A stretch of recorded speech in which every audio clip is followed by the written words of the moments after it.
Hello and welcome. You're watching Market Fatafat on ET Now. I am Snehal Shah. With me is Ankita Saxena. This is a show where we'll be taking you through all the big buzzers in today's trading session, tell you why all of these stocks are in focus, and well, lots of reasons. You have quarter four updates coming in, you have specific performances coming in from stocks, and most importantly, tariff. Tariff is the biggest reason why a lot of these stocks that are facing tariffs right now are in focus, and we're seeing some big moves coming in on some of the names. And Ankita, Nifty trading with cuts of only 0.2%, and I say only because that's a good sign given the kind of pressure we were expecting and how it's turned out to be. Absolutely, Sneh. Just look at the recovery in the market. What a stellar recovery. It's like almost that we're way past these tariffs. Nifty has recovered almost 120 odd points from the day's low right now.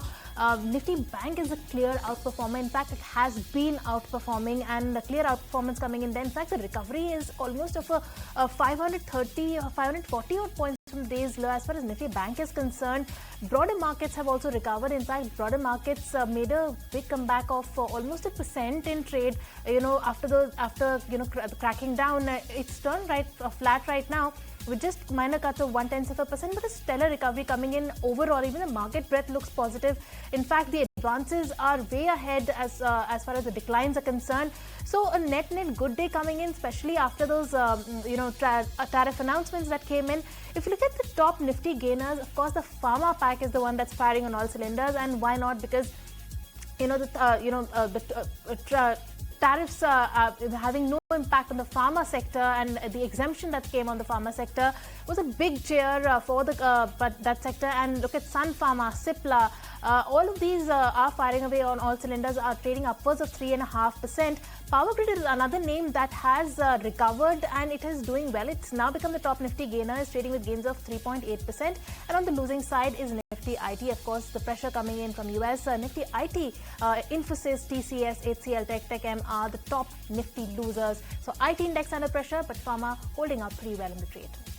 Vanguard coming in on Nifty IT, so not looking good, at least on the back of these tariffs. But even as Trump fires his tariff rocket, India is optimistic about bilateral talks with the country in a few months. How will the government respond to the latest attack on the tariff front? Sumita is joining us with what sources are telling your channel. Sumita, take it away.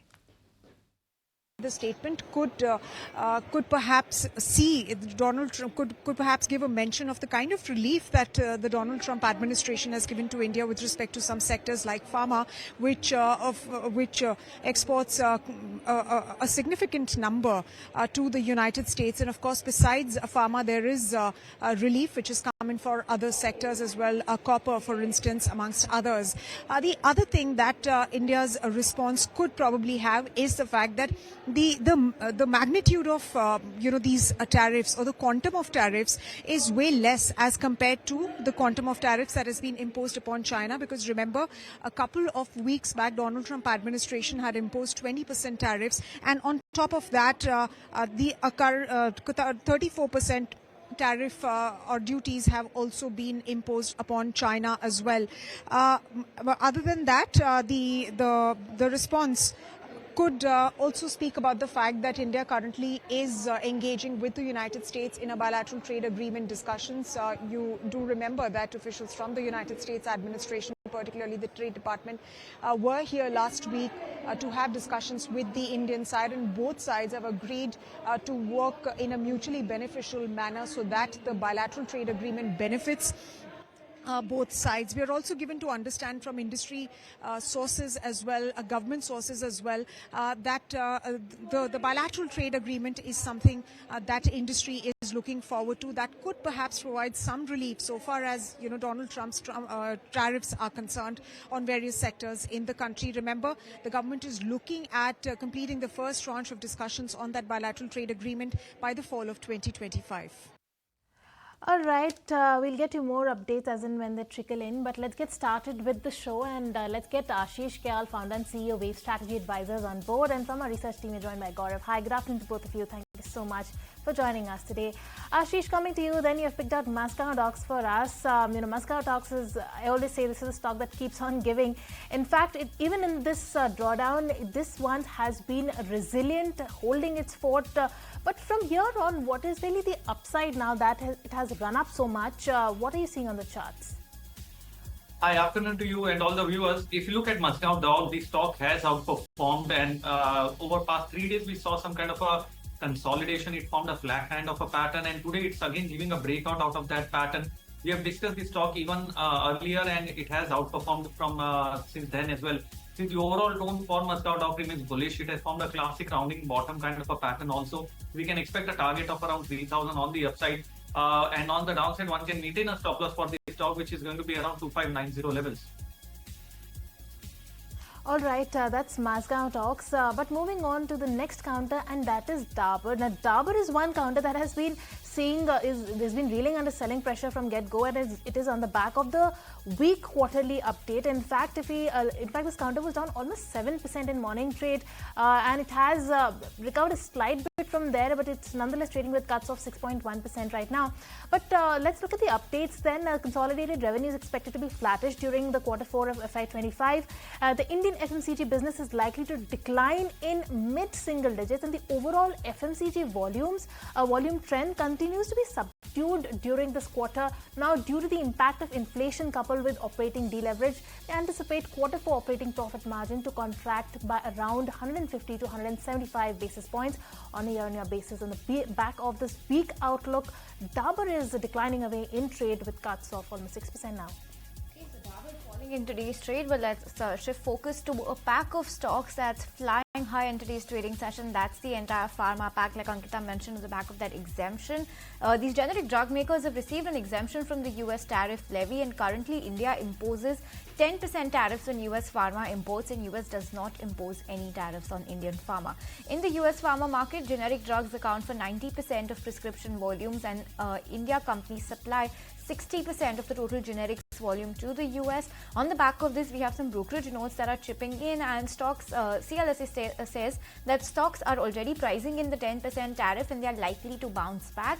Bernstein has in fact upgraded the entire healthcare group of stocks to an equal weight rating, and this is on the back of its limited impact that you're seeing from the tariffs. Jefferies says that US tariffs on India pharma is a breathe easy moment for now, and they expect to see minimal impact on Indian pharma going ahead as well, but a pharma specific tariff order on a later date cannot be fully ruled out, is what Jefferies is being a little cautious about. But nonetheless, overall it's positive notes coming in from brokerages as well, and positive development coming in on the tariff front, at least for pharma pack of stocks, because they have been completely exempt from any tariff coming in from the US. On the back of that, let's pull up a Lupin, Gland Pharma, 3 and 4% gains coming in. You have Sun Pharma that's doing pretty well, Glenmark, all of these stocks are doing very well in today's trading session. So that's the pharma pack for you, up and away in today's trade. All right, that's pharma pack up in a way on the back of the tariff exemption, the tariff relief coming in on the counters. But coming to you, Ashish, you've picked up Paytm, yet another outperformer. In the market drawdown, it has outperformed the benchmark. In fact, it has done pretty well for itself, if you will. From here on, do you see the positive momentum to continue for Paytm? Yes, Paytm actually saw a very smart rise from last year, May, where it moved from around 350 levels to the high of 1000, and it has retraced nearly around 50% of that rise on the downside, which is a very good, healthy sign. And it's now resuming the up move. So I think Paytm from here can again start moving towards the level of 900 over short term, and eventually towards the 1000 level, which is near the previous high. And on the downside, the support for the stock is around 780. The take coming in on Paytm. Gaurav, coming to you, AU Small Finance Bank is the stock that you've picked out for us, a sector that you track very closely. Tell us what's the news flow and why you've picked out the stock for us today. Well, yes, when we talk about AU Small Finance Bank, specifically for today, this stock is actually up in trade, and the reason being that when we look at Q4 updates, bank came up with a very strong set of numbers. In fact, when we look at advances, we saw a growth of around 7.7% on a sequential basis. On the other hand, when we look at deposits, we saw a growth of around 10.7% on a sequential basis. Even in deposit, when we look at CASA and the share of CASA, that has actually remained constant. And on the other hand, one main concern for the bank was actually asset quality. Now we do not have any kind of update on the asset quality, but at least for now, what we are seeing is that on the back of the numbers, actually market is sharing the stock price, and it is up in trade today. Let's not forget that we will be closely watching out on how the asset quality is going to be, and let's also not forget that bank is yet to come with their updates on the universal banking. But for now, good set of number is what is pushing AU Small Finance Bank share price. As we speak, it is up more than 2% in trade today. All right. That is AU Small Finance Bank, up 3.8% in trade today. But coming to you, Ashish, to another high flyer in trade from the Pharma Pack, that's Cipla. Now, we all know why the Pharma Pack is doing well, but tell us on the charts for Cipla, what do you see? Yes, absolutely. If you look at what has happened post the news event and all those things, Cipla has had a very classic gap up opening. It is still sustaining the gap. There is some profit booking from 15-20 levels on the downside, but I think the overall trend is resuming back on the upside. It's an opportunity to enter for everyone who has missed the bandwagon on the upside in today's session. So it's better to enter now, expecting a target of around 1580, and eventually the stock should even move towards 1620 levels on upside. And on the downside, one can maintain a stop loss for the stock at which is the gap area at 1459. So those are levels to watch out for on Cipla. But Ankita, Kirloskar oil. Yes, Kirloskar oil is also in focus today, and it is in focus today on the back of the fact that the company has bagged an order worth 270 crore rupees from the Defence Ministry of design and development of medium-speed marine diesel engine of 6 megawatt capacity under the Make One scheme. The company said that in their release, well, the prototype diesel engine will have an indigenous content of over 50% and will be developed at a cost of 270 crores, like I mentioned, with a 70% funding coming in from the Government of India. And the company will design and develop in-house medium-speed engines scalable from 3 megawatts to 10 megawatts, and the developed engines will be used for the main propulsion and power generation on the ships of Indian Navy and Indian Coast Guard. On the back of the big order win, Kirloskar oil is up and away. Okay, looking good for Kirloskar oil today. But Ashish, coming to you for Bank of India. Now, this stock over the last 1 year is lower by 20%. But ever since then, we have seen some sort of recovery coming in on the charts. Do you believe this recovery is sustainable going ahead? And if so, what are the levels that you're spotting for Bank of India on the charts? Yes, if you look at Bank of India, 95 is the level from where it has reversed multiple times. It formed nearly triple bottom kind of a pattern and sharply reversed on the upside. It has managed to break its previous high, which is around 100 levels, and is sustaining there. So there is a very sharp recovery in Bank of India is what we can see. The overall trend for this stock is bullish. We can expect the trend to continue towards the level of 130. And on the downside, one can maintain a stop loss of 110. The risk reward looks very appealing at the current levels as well. Okay, looking good and appealing for Bank of India. That's the take coming in from Ashish. But let's talk about a stock that was doing pretty okay, decently well for itself, and that's Mahindra Lifespace Developers is the one that we're talking about. The company has bagged a contract to redevelop 2 societies in Mumbai. They said that they will be developing these 2 residential societies in a Lokhandwala complex area, which is in Andheri West in Mumbai, with a gross development value of about 1200 crore rupees. The project will be pursued under the state's cluster redevelopment scheme, and the company is redeveloping, remember, another cluster of 3 residential buildings in Borivali in the MMR region with a GDV of 950 crore rupees. Even before that, in fact, it had recently partnered with Livingston Infra for one more cluster redevelopment project in Mumbai's Mahalakshmi area with a GDV of 1650 crore. So it's a decent series of back-to-back redevelopment project contracts coming in for Mahindra Lifespace. And on the back of that, the stock is up almost 3% as we speak. So doing better than decently well. In fact, the stock is doing pretty good in today's trading session. Alright, that's Mahindra Lifespace is doing well in trade. Gaurav, coming to M&M Finance, another company that's come out with its quarterly update. Tell us, what does the update look like? Well, yes, when we talk about this company, we are seeing some weak set of numbers because in terms of disbursements, if you look at Q4 itself, the disbursements have increased for the quarter only by 1% on a year-on-year basis. Now, as per company, the disbursements for Q4 are going to be somewhere in the range of 15,000 crore rupees. And if we talk about FY25 as a whole, the disbursements are at approximately at around 57,000 crore rupees, which is a growth of around 3% on a year-on-year basis, which is actually a weak number. On the other hand, what is actually impacting the stock price is that the asset quality. When we look at stage 3 asset, we are seeing some kind of uptick because now the stage 3 asset stands at around 3.7% versus what we had seen at 3.4% in the same quarter a year ago. Stage 2 assets have also increased, and at the same time, when we look at collection efficiency, we are seeing a little bit of dip. Now collection efficiency stands at around 97% versus what it was at around 98% in the same quarter last year. So definitely some negative impact is what we are seeing in the stock price. Although the company is saying that they are comfortable with the liquidity and they already have liquidity chest of more than 10,000 crore rupees. So one plus point for M&M Finance, but at least for now, it seems that investors are actually being a little pessimistic about the stock because as we speak, the stock is down almost 1.5%. So definitely watching out on this stock on the back of the quarterly updates. Okay, well, so that's the reason why M&M Finance is in focus. But on that note, we'll slip into a very short break and we'll keep it going with all the stocks. In fact, we'll push the break a little bit. And Ankita, Bharat Dynamics is the stock that you've picked out. Tell us why this has made it to your radar today.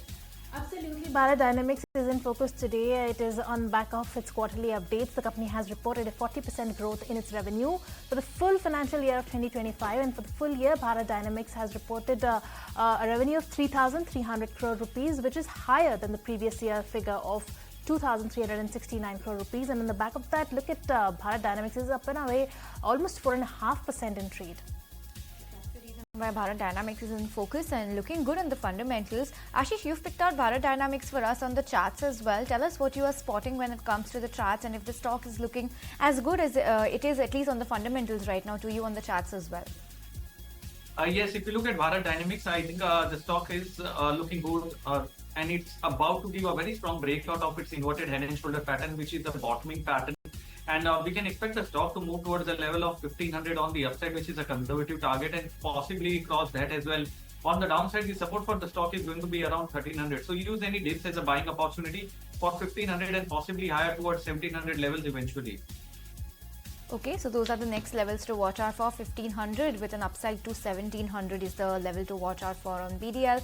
But let's move on and talk about another stock in focus today. That's Hindustan Zinc. They've reported their fourth quarter production update last evening, and they've posted a 4% year-on-year increase in mined metal output, reaching 310,000 tons. This marks a notable 17% improvement compared to the previous quarter, and the surge was fueled by higher mined metal grades, mills recovery, and increased production at the Agucha and Zawar mines. Refined metal production also saw a healthy 4% sequential uptick, reaching 270 kilotons, benefiting from improved plant availability. The company's refined metal production also reached a historic high of 1,052 kilotons, up 2% annually, attributed to better plant availability as well as operational parameters. So positive update coming in, but the stock seems to be giving in slightly to the market pressure today. A 0.2% cut coming in on Hindustan Zinc as we speak.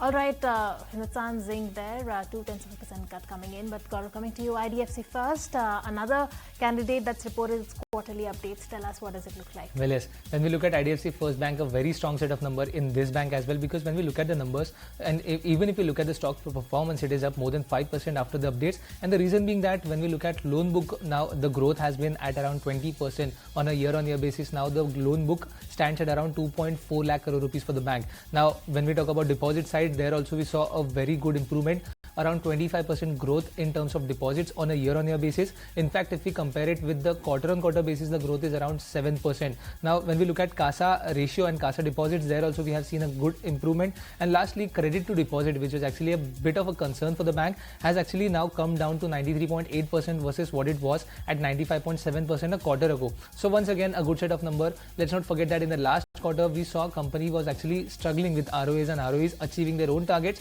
But in this quarter, we are hoping to get some more clarity on the targets as well as the company's profitability. And on back of this, on the back of the good numbers as well, we are seeing a sharp uptick in IDFC Bank's share price. So definitely a good set of number. And on back of this, positive update from IDFC First Bank. Absolutely, and you know what, the stock is even reflecting that positive set of numbers, and 6% uptick coming in on IDFC First Bank, so looking good for that counter. But let's talk about Tejas Networks. Ashish, you picked out that stock for us, and you know, even this is up and away in today's trading session, a 9% gain coming in just today. However, last 6 months we've seen a 24-25% cut coming in, but last 1 month itself a 20% recovery coming in from the lows. So what's the view when it comes to Tejas Networks? Because right now the recovery seems to be solid. Is it sustainable though? Yes, it looks like, because the recovery is along with huge volumes. Also, if you look at the chart, there has been a very strong volume, which is more than the past many months of volumes if you look at it. So there has been buying that has emerged, and I think the stock has the potential to reach towards the level of 1,000 on the upside, which is around 50% retracement of the prior fall. And on the downside, the support for the stock is going to be around 825 levels. So as long as 825 is intact, we can be optimistic that the stock can touch 1,000 levels. All right, moving on to the next counter, it is from the pharma pack. It's Lupin. The pharma company has acquired the UK-based Renaissance Pharma for around 135 crore rupees. Now, Renaissance is a sole supplier for branded injectable cephalosporins for infectious disease, a tropical treatment for ear pain, and for a cardiovascular disease and renal indications in the UK market. And on the back of that acquisition, Lupin is also in focus today, trading with gains of 3.8%. Focus on Lupin, another pharma stock that's doing very well. But let's shift focus and talk about Marico. Just a few minutes ago, we have their Q4 update that's been released on the exchanges. And let's talk about the overall business. India business posted a sequential uptick in underlying volume growth with improving market share across its key franchisees. Q4 consolidated revenue growth has moved to high teens on a year-on-year basis. They also expect marginal operating profit growth year-on-year in Q4. If you take a look at the full year performance, consolidated business has delivered low double-digit revenue growth for FY25. This is something that has done very well for the company because this is exactly what they had guided at the start of the year. And what's even better is that they expect to maintain the double-digit revenue growth momentum in FY26 as well. Let's talk about segments. Parachute coconut oil has recorded high teen revenue growth. Volumes have witnessed sluggishness, but they also expect the volumes to pick up on the back of the moderation in copra prices. Saffola oils revenue growth is in the 20s, led by pricing interventions. Value-added hair oils have exhibited gradual improvement. Foods and premium and personal care products have sustained robust momentum and scaled up well ahead of aspirations. And the international business has also delivered mid-teen constant currency growth. So overall, it's been a very good Q4 for Marico, and the guidance is intact, and they continue to maintain that for FY26 as well. On the back of that, when the announcement came up, the stock spiked slightly, but right now it's trading almost flat with a slight positive bias. Nonetheless, very good update from Marico for Q4. All right, with that, we're completely timed out on this edition of Market Fatafat. Thank you so much, both of you, Gaurav and Ashish. Thank you so much for joining us. But with that, it's a wrap on this edition of Market Fatafat. Snehi and I will take a leave. Thank you so much for tuning in.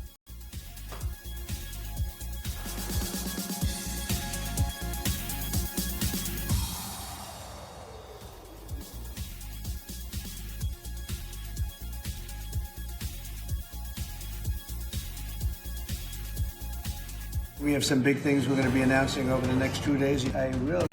If you like this video, then like, share and subscribe to ET Now.